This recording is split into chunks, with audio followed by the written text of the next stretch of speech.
जिला झज्जर के प्रधान जय भगवान डिगल जी अपने दोनों नेताओं को बुक्का भेंट करके उनका स्वागत करेंगे।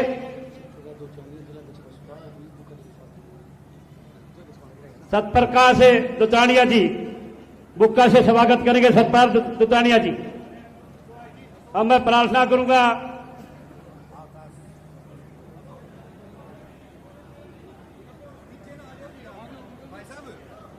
रणधीर सिंह बेनीवाल जी से, मैं प्रार्थना करूंगा, वो केंद्रीय प्रभारी हैं, पंजाब हरियाणा के प्रभारी लगा रखे हैं, मैं उनसे प्रार्थना करूंगा कि वह आए रणधीर बेनीवाल जी और अपनी बात रखें। साथियों जोरदार तालियां सम्मानित प्रभारी जी के सम्मान में, जोरदार तालियां बजा दें।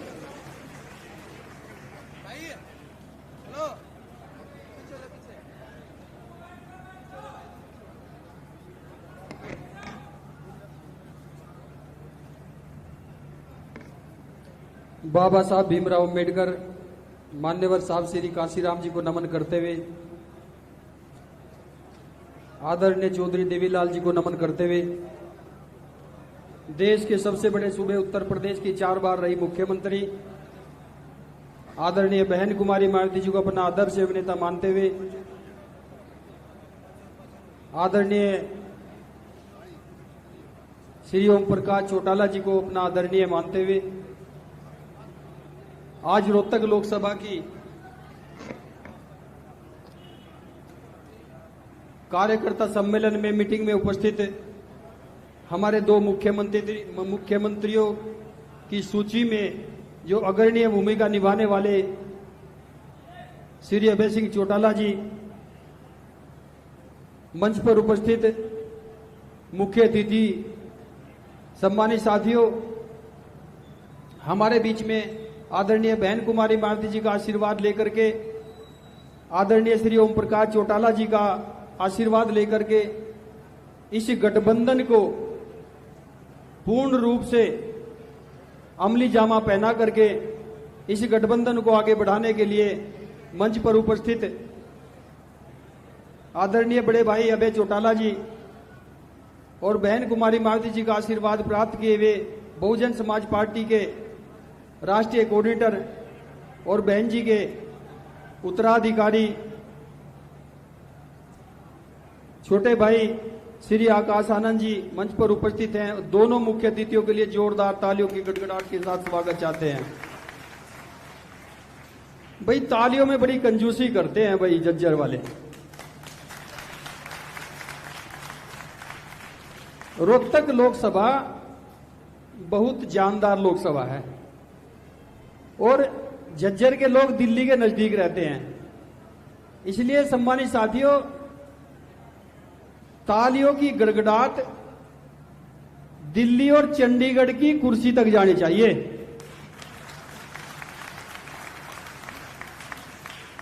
और तालियां 3 प्रकार की होती है, मैं सभी जगह बताता हूं। पहली जो जोरदार तालियां उन महापुरुषों के लिए जिन्होंने अपना जीवन लगा करके आपके लिए राजनीतिक रास्ते बनाए, उनके लिए तालियां। और दूसरे नंबर की ताली उन नेताओं के लिए जो आपके लिए, आपके बच्चों के भविष्य को सुरक्षित करने के लिए अपना जीवन लगा रहे हैं। और तीसरे नंबर की ताली जो महिलाएं मातृशक्ति हमारे बीच में बैठी हैं और घर पर बैठी हैं और अपने परिवार को सुरक्षित रूप से संभालती हैं, आपके बच्चों को संभालने का काम करती हैं, आपको रोटी पका करके देती हैं, खाना बना करके देती हैं और ये कहती हैं जाओ मिशन में काम करो, पार्टी में काम करो और चूल्हा हम संभाल लेंगे, अपने आप परिवार को हम संभालेंगे। उन महिलाओं, देखो महिलाओं की कितनी बड़ी हिम्मत होती है। महिलाओं का काम डबल होता है। महिलाएं राजकाज में, राजकाज को आगे पहुंचाने के लिए, राजगद्दी पर अपने मुख्यमंत्री को, राजा को बिठाने के लिए बराबरी का ओट देने का काम करती है महिलाएं, और आपको पूरी इजाजत देती हैं कि मिशन में काम करो, घर का काम हम संभाल लेंगे। तो डबल काम हम महिला का हुआ। तो सम्मानित साथियों, मंच पर उपस्थित दोनों पार्टी के प्रदेश के अध्यक्ष आदरणीय बड़े भाई रामपाल सिंह माजरा जी और धर्मपाल सिंह टीकरा जी, दोनों पार्टियों के प्रदेश की कमेटी, दोनों पार्टियों के जिले की कमेटी, जिला अध्यक्ष और दोनों पार्टियों की इस लोकसभा के सम्मानित साथियों, विधानसभा की कमेटी, सेक्टर कमेटी, बूथ की कमेटी और सभी जितने भी आपके मोर्चे बने हुए अलग अलग संगठनों के, आपकी पार्टी के, वो सम्मानित साथियों सभी का सम्मान करते हुए इस पंडाल में उपस्थित मेरे बुजुर्ग नौजवान साथी, प्यारे बच्चे, बीबीएफ के साथी, वॉलंटियर फोर्स के साथी, बामसेफ के साथी और मातृशक्ति, सभी का सम्मान करते हुए सम्मानित साथियों, ये जो समझौता आपके बीच में हुआ है, ये निश्चित तौर पर एक ओरिजिनल समझौता है। इसको कहते हैं ओरिजिनल समझौता। इसमें जरा सी भी कहीं डुप्लीकेसी नहीं है, क्योंकि किसान के काम मजदूर और मजदूर के काम किसान आता है। उसके अड़ी भीड़ में, दुख सुख में, दुख दर्द में हर तरह से एक दूसरा खड़े होने का काम करता है। और इस देश में जितने भी पूंजीपति लोग बैठे हैं, जिनको यह भी नहीं पता कि गुड़ और शक्कर किस पेड़ पे लगता है, जिसको यह भी नहीं पता कि गेहूं किस खेत में पैदा होता है, उनका पेट भी भरने का काम यह किसान मजदूर करता है। इसलिए सम्मानित साथियों, जब सारा काम किसान मजदूर को करना है, पूरी मेहनत इनको करनी है, तो सम्मानित साथियों गद्दी पे फिर किसका अधिकार है? भाई राजा किसको बनना चाहिए? राजा भी इन्हीं को बनना चाहिए। राजा भी किसान को और मजदूर को बनना चाहिए। और अधिकार किसको मिलने चाहिए वहां से? जब राजा किसान मजदूर में से बनेगा तो अधिकार भी इन्हीं के चाहिए सम्मानित साथियों। इसलिए सम्मानित साथियों, इस समझौता, जब यह समझौता हुआ हमारे बीच में, सम्मानित साथियों, जिस दिन समझौता हुआ चंडीगढ़ में, उसी दिन बीजेपी, भारतीय जनता पार्टी और कांग्रेस के पेट में दर्द हो गया। उसी दिन बेचैनी हो गई। और ऐसी बेचैनी हुई सम्मानित साथियों, भारतीय जनता पार्टी का जो मुख्यमंत्री है वो उल्टे सीधे वायदे करने लगा, उल्टी सीधी घोषणा करने में लग गया। और सम्मानित साथियों, ये नहीं पता है कि जनता बेवकूफ नहीं है। आज की जो जनता है, पढ़ी लिखे समाज के लोग हैं, पढ़े लिखे जनता है। हरियाणा का लोग इतना बेवकूफ नहीं है कि बार बार सरकार इन्हीं की बनाता रहेगा, बेवकूफ बनता रहेगा। सम्मानित साथियों, कांग्रेस की सरकार हुड्डा की चली 10 साल, पेंशन उसने खत्म की, अधिकार उसने खत्म किए, और अब दोबारा से वो वायदे करना शुरू कर रहा है। सारे जितने भी सिस्टम, जो भी वायदे किए सम्मानित साथियों, और जो भी उन्होंने गलतियां की है, हमारे बीच में अभय चौटाला जी जब आएंगे आपके बीच में सुनाने का काम करेंगे। और सम्मानित साथियों, बेचैनी इतनी बढ़ गई और हमने उनको बोला कि अब बेचैनी का आपका समय शुरू हो गया, अब दुख का समय शुरू हो गया। 20 साल आपने काट लिए, 10 साल एक ने काट लिए, 10 साल एक ने काट लिए। अपने आप ही मुख्यमंत्री बदलते रहो, अपना आप ही योजना बदलते रहो। 20 साल का टाइम आपका देख लिया, अब यहां से चलने का टाइम, रुखसत का टाइम आपका शुरू हो गया। हमने कहा गठबंधन का मुख्यमंत्री बनकर के अभय चौटाला जी आ रहे हैं, रास्ते खाली कर दो, रास्ते खाली कर दो कांग्रेस वालों, बीजेपी वालों, मुख्यमंत्री आपके बीच में आने वाले हैं। और सम्मानित साथियों, कॉन्फिडेंस की लड़ाई है। मन के हारे हार है और मन के जीते जीत है।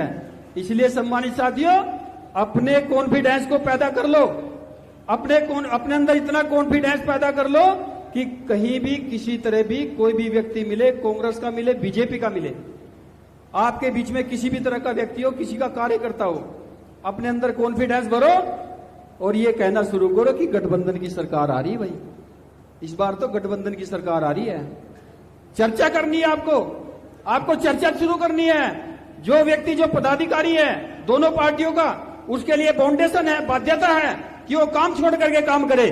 और जो व्यक्ति पदाधिकारी नहीं है, आम कार्यकर्ता है, उसके लिए भी हम आपको काम दे रहे हैं, उसके लिए भी काम है। वो चर्चा करे, वो बखान करे पार्टी का, वो गठबंधन का बखान करे। चर्चा कैसे करनी है आप लोगों को कि इस बार तो गठबंधन की सरकार आ रही है। भाई गठबंधन की सरकार बनेगी, चौटाला जी मुख्यमंत्री बनेंगे। चौटाला जी, ये आपको अपने मुंह पे रट लेना है। आप कहीं चौराहे पे खड़े हो, आप बस में सफर कर रहे हो, ट्रेन में सफर कर रहे हो, किसी चौक पे खड़े हो, किसी सीमेंट की दुकान पे काम कर रहे हो, आप कहीं प्राइवेट नौकरी कर रहे हो, सरकारी नौकरी कर रहे हो, महिला की टोली में बैठे हो, बुजुर्ग की टोली में बैठा हो, नौजवान की टोली में बैठे हो, बच्चों की टोली में बैठे हो, आप किसी बैंक्वेट हॉल में खाना खाने जाए या हॉस्पिटल में किसी पेशेंट को देखने जाए, आपको चर्चा करनी है। क्या करनी चर्चा? गठबंधन जीत रहा भाई, चौटाला जी मुख्यमंत्री बन रहे भाई। इस बार तो आपको कहना है, मुंह से शब्द निकालने हैं। आपकी चवन्नी नहीं लगती, आपकी अठन्नी खर्च नहीं होती, आपका टका खर्च नहीं होता, आपका समय खर्च नहीं होता। आपको दो शब्द निकालने हैं। जो हमारे लोग बैठे हैं वो रिश्तेदारों को फोन करे, मित्रों को फोन करे, दोस्तों को फोन करे, गठबंधन की सरकार बन रही भाई। इस बार तो चौटाला जी मुख्यमंत्री बन रहे भाई। इस बार तो चौटाला जी मुख्यमंत्री बन रहे। आप अगर किसी बैंक्वेट हॉल में खाना खाने भी जा रहे हैं, खाना खाते समय भी आपके सामने कांग्रेस का व्यक्ति होगा वहां पे, क्योंकि सम्मानित साथियों, जब शादी होती है, शादी ब्याह में सभी लोगों को बुलाते हैं, मित्रों को।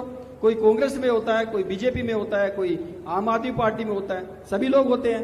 जब खाना खाने जाओ, आप भी इन्विटेशन हाउस में होता है, तो थाली में खाना लो और चम्मच मुंह में लगाया। आपको दो शब्द निकालने हैं। इस बार तो भाई चौटाला जी मुख्यमंत्री बन रहे हैं। इस बार तो चौटाला जी मुख्यमंत्री बन रहे हैं भाई, गठबंधन की सरकार बन रही है भाई। जब आपके सामने दूसरी पार्टी का व्यक्ति होगा, वो घूर करके देखेगा आपकी तरफ, बोलेगा कुछ नहीं, हिम्मत ही नहीं बोलने की, क्योंकि हवा चल चुकी है, आंधी चल चुकी है गठबंधन की। सम्मानित साथियों, बोलेगा कुछ नहीं, वो सोचेगा ये क्या हो गया भाई। सम्मानित साथियों, जब अपने खेमे में जाने का काम करेगा, वो वहां बोलने का काम करेगा कि भाई बैंक्वेट हॉल में गठबंधन की चर्चा चल रही थी भाई, चौटाला जी की चर्चा चल रही थी, ऐसे कह रहे थे भाई गठबंधन की सरकार बन रही है। जब उनके खेमे में जो लोग सुनेंगे सम्मानित साथियों, और वो जो आपके संपर्क के होंगे, जो लोग भ्रमित होकर के उनकी तरफ जा चुके, जो भ्रमित होकर के जिन्होंने कांग्रेस को और बीजेपी को वोट डालने का काम किया है, वो ये बात सुन करके कि चर्चा गठबंधन की चल पड़ी, इस बात को सुन करके उनका मनोबल डाउन होगा और वो गठबंधन की तरफ आएंगे। सम्मानित साथियों, वो कहेंगे कि हम अपने घर की तरफ क्यों ना जाएं, हम जाएंगे अपने घर की तरफ, हम क्यों ना चौटाला जी को मुख्यमंत्री बनाने के लिए अपनी आहुति देने का काम करें। इसलिए सम्मानित साथियों, आप लोग अभी से लगें, जब भी आप यहां से निकल के जाएं, अभी से संकल्प लेकर के जाएं। जब भी आप यहां से निकले, अपने रिश्तेदारों को, अपने मित्रों को, महिलाएं जहां भी बैठे, चूल्हे पे बैठे, चौक में बैठे, गली में बैठे, कहीं भी खड़े हो, पानी लेने जाए या कहीं किसी भी तरह से खेत में जाए, घास काटने जाए, चर्चा एक ही होनी चाहिए, क्योंकि कुछ खर्च नहीं होता। सम्मानित साथियों, कुछ भी खर्च नहीं होता, चर्चा एक ही होनी चाहिए। मुख्यमंत्री इस बार चौटाला जी बन रहे हैं भाई, अभय चौटाला जी मुख्यमंत्री बन रहे हैं। इसलिए सम्मानित साथियों, दूसरी बात हम ये कहना चाहते हैं अपने पदाधिकारियों को, कि अपने दोनों पार्टियों के पदाधिकारियों को हम ये कहना चाहते हैं सम्मानित साथियों, कि आज से ही अपने सेक्टर, अपनी विधानसभा की कमेटी और अपने सेक्टर की कमेटी और अपने बूथ की कमेटी कंप्लीट कर लो, और उसमें से जो मजबूत एजेंट हैं, शर्माने की जरूरत नहीं है। बहुत सारे लोग सोचते हैं, बहुत सारे बच्चे सोचते हैं कि मैं एजेंट ना बनूं, लेकिन बूथ का एजेंट अगर बनाना है, वही मजबूती का कारण होता है। सम्मानित साथियों, उसी को मजबूत बनाना चाहिए। अगर हमने बूथ का एजेंट मजबूत बना लिया, तो निश्चित तौर पर सम्मानित साथियों, उस बूथ को हम हारने का काम नहीं करेंगे, वहां से आपकी काउंटिंग शुरू होगी। और सम्मानित साथियों, इस प्रदेश में 60 सीटें ऐसे, 60 सीट ऐसी सीटें हैं सम्मानित साथियों, 45 सीट पे मुख्यमंत्री बन जाता है। और लेकिन 60 सीटें ऐसी हैं जो दलित और किसान और मजदूर के गठबंधन से पहली ही बार में निकल के आ रही। सम्मानित साथियों, पहले ही राउंड में आप लोग जीत करके आ रहे हैं। सम्मानित साथियों, केवल हमें बढ़ाना अगर की चीज को, अपनी सोच को बढ़ाना है, अपनी सोच को बाहर निकाल के लाओ, अपने कॉन्फिडेंस को बाहर निकाल के लाओ। मन के हारे हार और मन के जीते जीत है सम्मानित साथियों। इसलिए जो मन ने सोच लिया वही होगा। इसलिए हमें सोच कर चले कि जब हमने ये सोच लिया कि गठबंधन का मुख्यमंत्री बनना है, इसलिए हमने जो सोच लिया कि चौटाला जी को मुख्यमंत्री बनाना है, तो निश्चित तौर पर जिस दिन ये झंडा गठबंधन का, जिस दिन ऐनक का झंडा, जिस दिन हाथी का झंडा उस चंडीगढ़ की कुर्सी पे लगा दिया, गाड़ दिया, उस दिन आपके अधिकार सुरक्षित हो जाएंगे सम्मानित साथियों, उसी दिन सुरक्षित हो जाएंगे, ये मान लेना सम्मानित साथियों।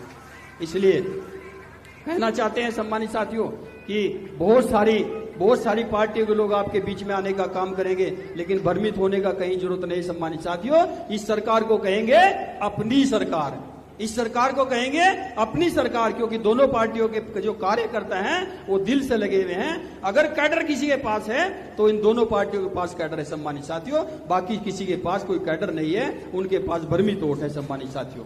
इसलिए मैं ज्यादा न कहते हुए अपना पूरा समय जो बचा हुआ है सम्मानित साथियों अपने मुख्य अतिथियों को देना चाहता हूं। हमारे बीच में आकाश आनंद जी दिल्ली से चलकर आए सम्मानित साथियों, अभी दूसरी भी मीटिंग है उनकी, और आदरणीय बहन कुमारी मालती जी ने बड़े शिद्दत के साथ इनको जिम्मेदारी देने का काम किया सम्मानित साथियों, और हरियाणा की पूर्णतः जिम्मेदारी इनको देने का काम किया है कि हरियाणा की पूरी जिम्मेदारी जिस दिन आप लोग सरकार बना लोगे उसी दिन हरियाणा से निकलना, उससे पहले हरियाणा में ही घुसे रहना, ये बहन जी ने कह करके भेजा सम्मानित साथियों।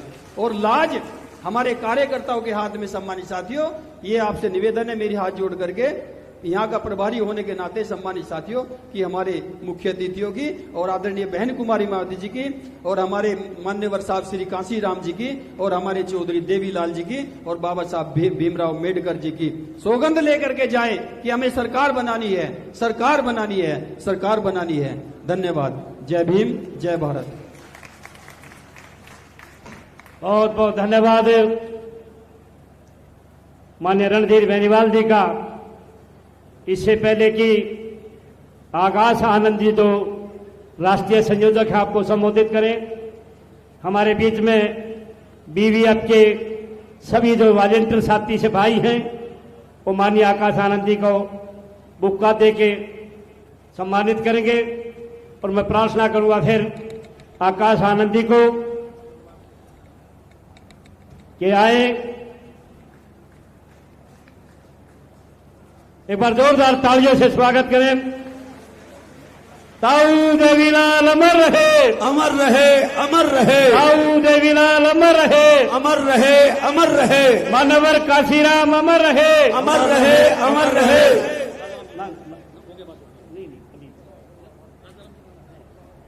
कोई बात मैं नहीं, प्रार्थना करूंगा कोई बात। आकाश आनंदी से जो बीएसपी के राष्ट्रीय संयोजक हैं, हमारे बीच में आए हैं, मैं प्रार्थना करूंगा वे आए और अपनी बात भी रखें।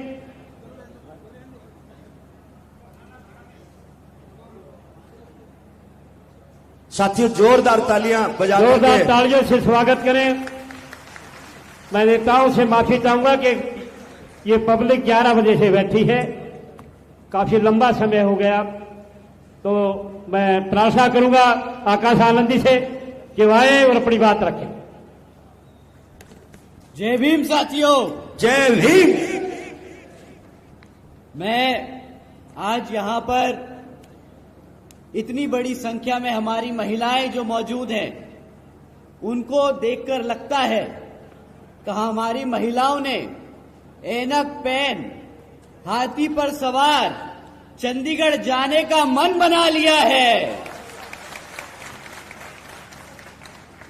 मैं यहां पर मौजूद आज इतनी बड़ी संख्या में हमारी माताएं बहनें, हमारे बड़े बुजुर्ग और यहां आज इतनी बड़ी संख्या में हमारे युवा साथी जिन्होंने अपने दिन में से इतना कीमती समय निकालकर हम सबको सुनने आए, आप सभी का तहे दिल से धन्यवाद करता हूं।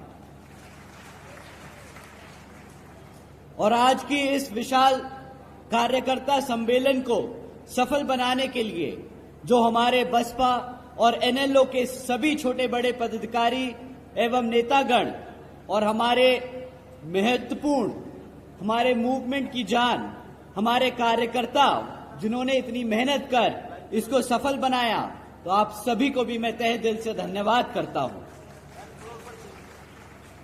साथियों, यहां हरियाणा में होने वाले विधानसभा आम चुनाव के संबंध में कुछ जरूरी बातें आप लोगों के बीच में रखने से पहले मैं अपने सभी संतों, गुरुओं, महापुरुषों को, जिसमें खासकर महात्मा ज्योतिबा फूले, छत्रपति शाहूजी महाराज, नारायण गुरु, पेरियार रामास्वामी जी, बाबा साहब डॉक्टर भीमराव अंबेडकर जी एवं मान्यवर साहब श्री काशीराम जी को नमन करता हूं।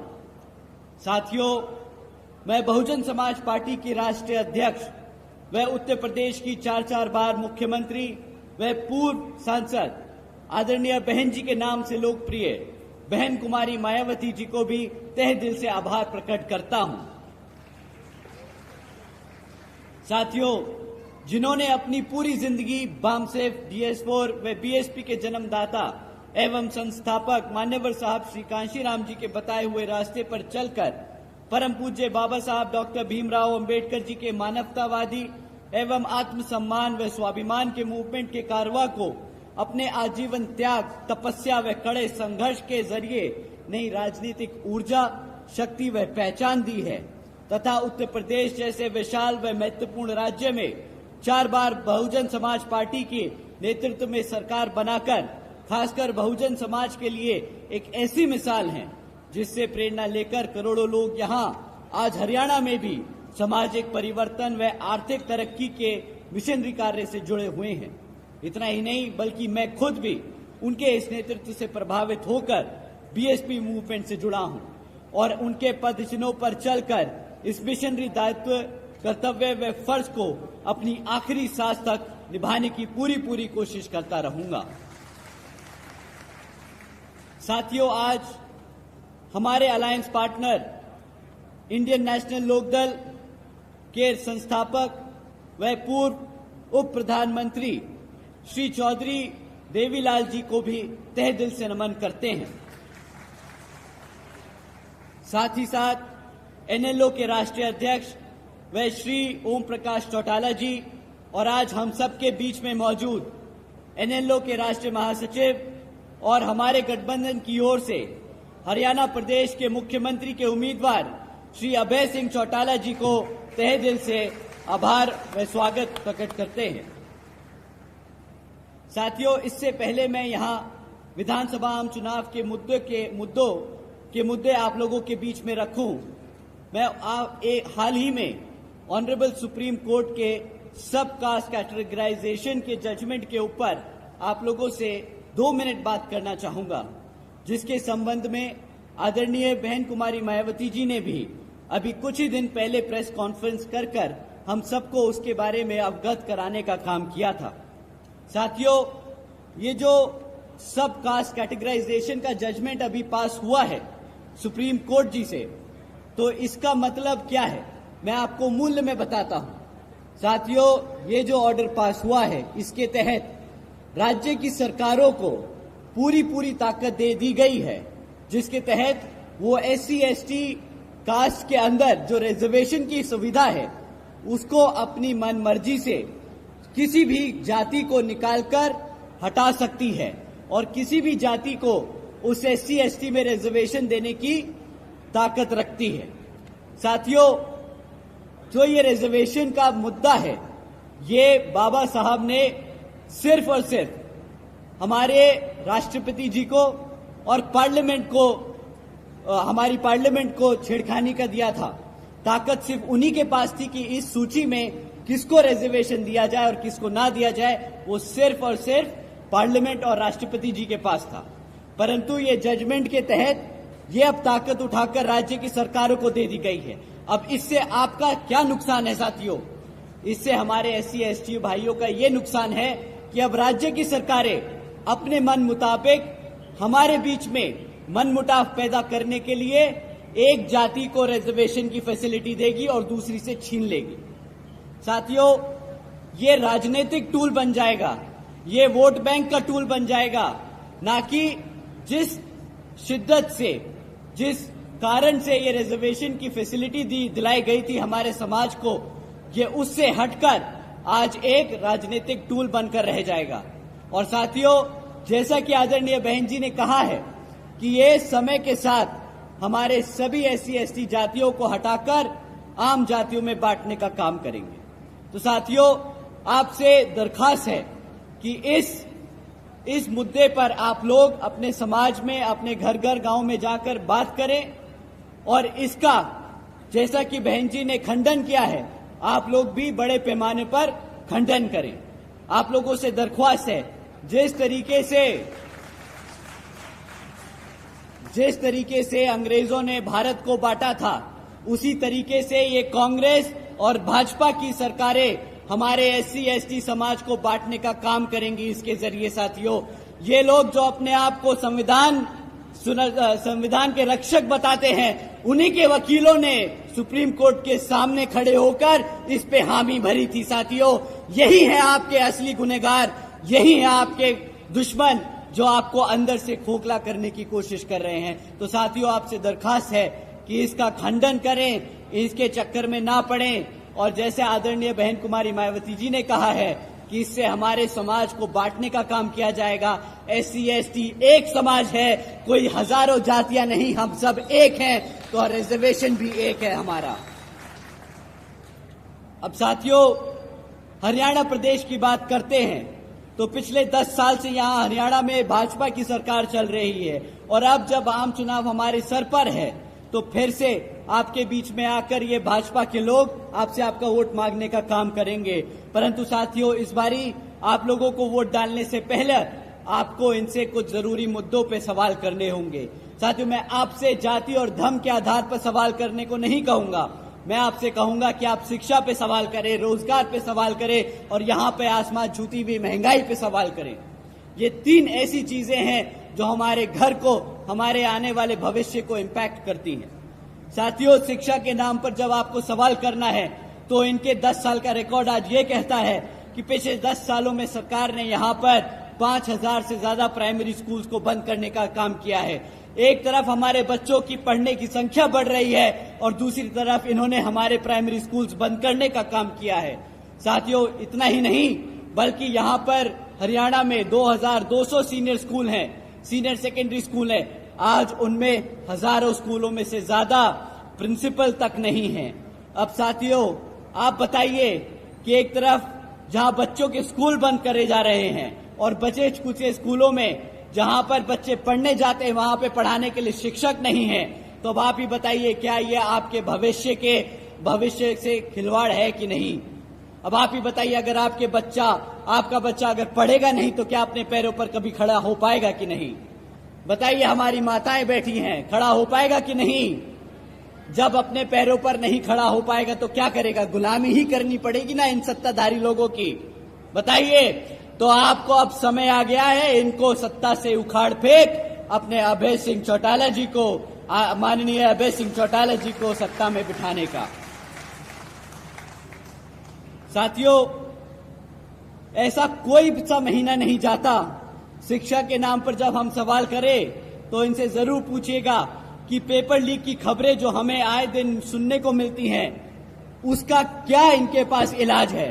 साथियों, कोई भी ऐसी सरकारी डिपार्टमेंट नहीं बचा जहां पर जिसकी भर्ती की परीक्षा का पेपर ना लीक हुआ हो। सबसे ज्यादा हमारा समाज, किसान भाई, SC ST समाज इन सरकारी नौकरियों के लिए पेपर देता है ताकि सरकारी नौकरी में आरक्षण के तहत उसको रोजगार मिल सके। परंतु ऐसा कोई पेपर ना हुआ जो लीक ना हुआ और इनको बहाना ना मिल गया वो सरकारी नौकरियों को रद्द करने का। साथियों, हकीकत तो ये है कि बीजेपी हो या कांग्रेस, दोनों ही पार्टियां हमारे बच्चों के भविष्य के साथ खिलवाड़ कर रही है। एक तरफ सरकार में रहकर ये पेपर लीक और रोजगार ना देती और दूसरी विपक्ष में बैठकर आपके बच्चों के लिए आवाज नहीं उठाती। अब आप ही बताइए इनमें से कोई भी पार्टी को हक है सत्ता में रहने का कि नहीं। बताइए, कोई हक है इनको? नहीं।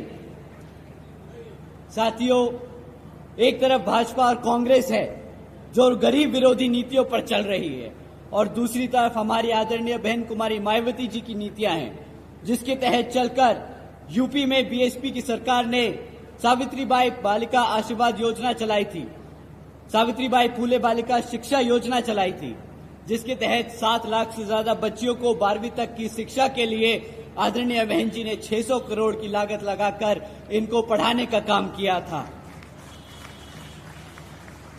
इतना ही नहीं साथियों, आदरणीय बहन जी ने अपने शासनकाल में यूपी में 6 engineering colleges, 2 homeopathic colleges, 24 polytechnic, 2 paramedical colleges, 6 universities, 2 से अधिक इंटर और डिग्री कॉलेजेस, 100 से अधिक ITIs, 550 से ज्यादा हाई स्कूल्स और 5,500 से अधिक प्राइमरी स्कूल्स बनाने का काम किया था साथियों।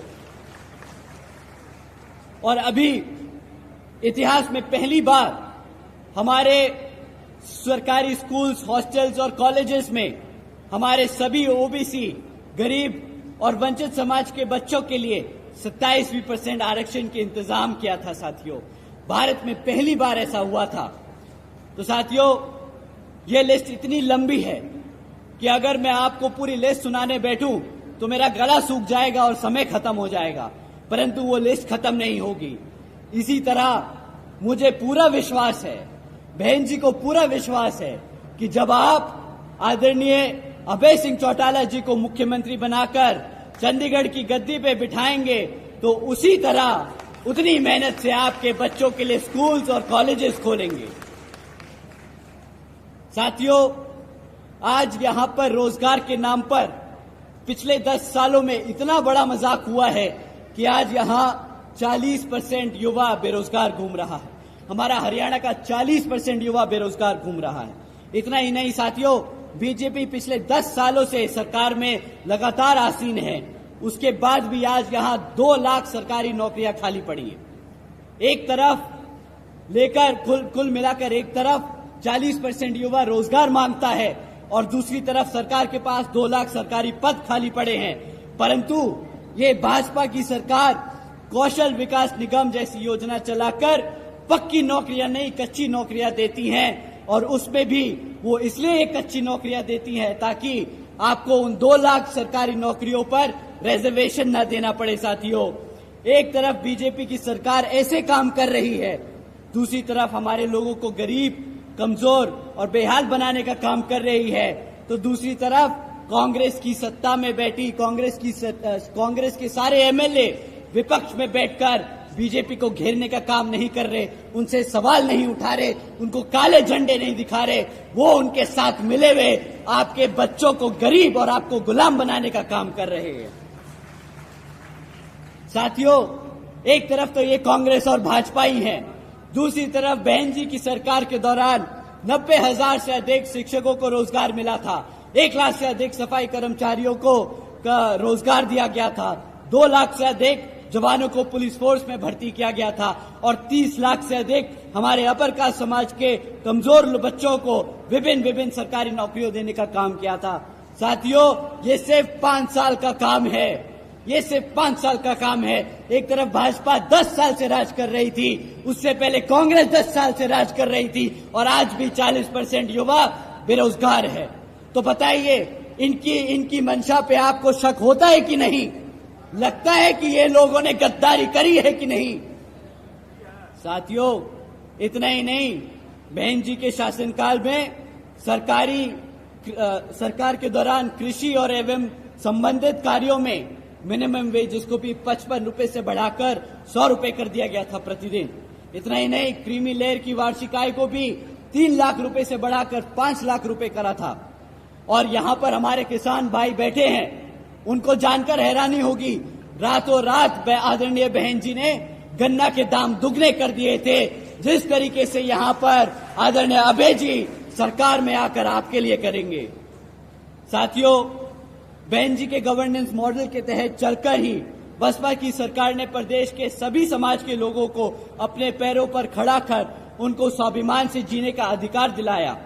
और अब साथियों, अगर हम महंगाई की बात करें, तो महंगाई भी आसमान छू रही है। एक समय था जब ये भाजपा के लोग सड़क पर से गैस का सिलेंडर लिए घूमते थे, बोलते थे 400 रुपए का गैस सिलेंडर बहुत महंगा है। और आज आप गैस का सिलेंडर का दाम पता करा लीजिए साथियों, आज गैस का सिलेंडर 1000 रुपया पार कर चुका है। अब इनको गैस का सिलेंडर याद नहीं आता, अब इनको स्टारबक्स में कॉफी पीनी है, अब इन्हें पिज्जा हट में पिज्जा खाना दिख रहा है, पर इनको गैस का सिलेंडर हमारी माताओं बहनों का नहीं दिखता महंगा। साथियों, जब महंगाई को नजरअंदाज कराना हो तो ये आपको बोलते हैं मुफ्त में राशन ले लो, बड़े गर्व से बोलते हैं कि 80 करोड़ जनता को हमने मुफ्त में राशन दिया। इनसे कोई पूछे कि अगर मुफ्त में राशन दिया है तो उसकी लागत क्या है? मुफ्त में राशन मिलने की लागत साथियों, आपको 1000 रुपये का राशन नहीं मिलता, साल का 12,000 रुपए से राशन से ज्यादा का राशन नहीं मिला आपको। पर अगर आपके घर में हर एक बच्चे को एक एक नौकरी भी मिल जाती तो वो साल का 2.5 लाख कमाकर आपके झोली में भरता। इन्होंने आपको 2.5 लाख का चूना लगाया 12,000 देकर, महंगाई से भटकाया और ये अनाज देकर। तो साथियों, ऐसी स्कीमों से आपको गुलाम बनाने का काम किया जा रहा है, आपको बच्चों को रोजगार देकर अपने पैरों पर खड़ा नहीं। साथियों, अगर यहां पर आप एनएलओ और बसपा की सरकार को बनाएंगे तो जिस तरीके से यूपी में बहन जी ने लोगों को रोजगार देने का काम किया, उससे दुगनी तेजी से यहां पर श्री अभय सिंह चौटाला जी आपके बच्चों को रोजगार देने का काम करेंगे। साथियों, इन्हीं कुछ जरूरी बातों के साथ ही अब आप सभी लोगों से मेरी व खासकर आदरणीय बहन कुमारी मायावती जी की भी ये विशेष अपील है कि इस विधानसभा आम चुनाव में आप सभी लोग हर मोर्चे पर सावधान रहें। आपका वोट बहुत कीमती है। आपका वोट कोई खरीद ना पाए, आपका वोट कोई लूट ना पाए, आपका वोट कोई पढ़ने से रह ना जाए।